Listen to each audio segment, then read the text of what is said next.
for the federal government to come in and really tie school nutrition and school lunch programs to this radical ideology is terrifying, and it's appalling. The changes that the Biden administration is making to the school lunch program, which essentially amounts to the Biden administration holding states and local school districts hostage with school lunch money that goes to, underprivileged youth in order to pass transgender non-discrimination policies, as they call them. And, this means that if a school does not create a policy that allows biological boys to use a girls' bathroom or locker room or facilities and vice versa, then they would have their funding pulled for this school lunch program. How big is the scope of this program?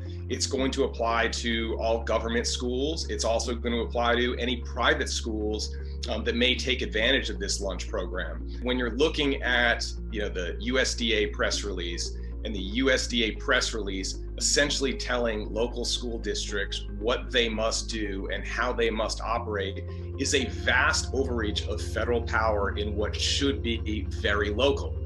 It is clear what they're trying to do here, which is a federal takeover of school systems throughout the country based on this radical gender ideology. I honestly have no idea how providing nutrition to children and providing food to children in schools is somehow connected to transgender policies or gender policies. It makes absolutely no sense to me.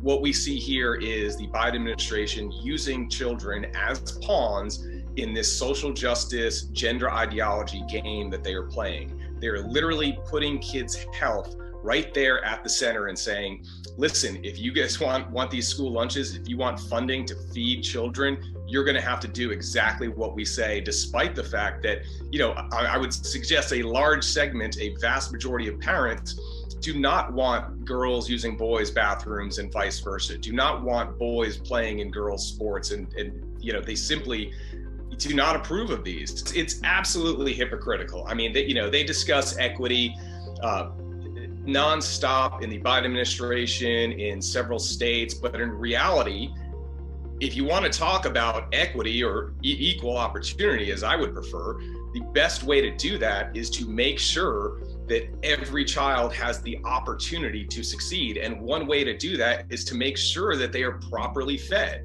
But instead of focusing on excellence in education, instead of focusing on making sure that students from all areas, regardless of their zip code, are provided for and have that opportunity, they are focusing on a small subset of the population, and they're essentially trying to radicalize schools to the great disadvantage of children that need the most help in order to succeed.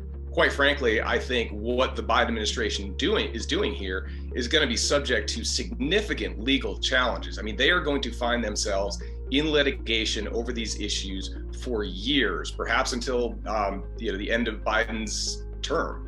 And so, it's stunning just how aggressively and how unabashedly the Biden administration is violating all principles of federalism and essentially demanding that schools implement policies that are arguably unconstitutional.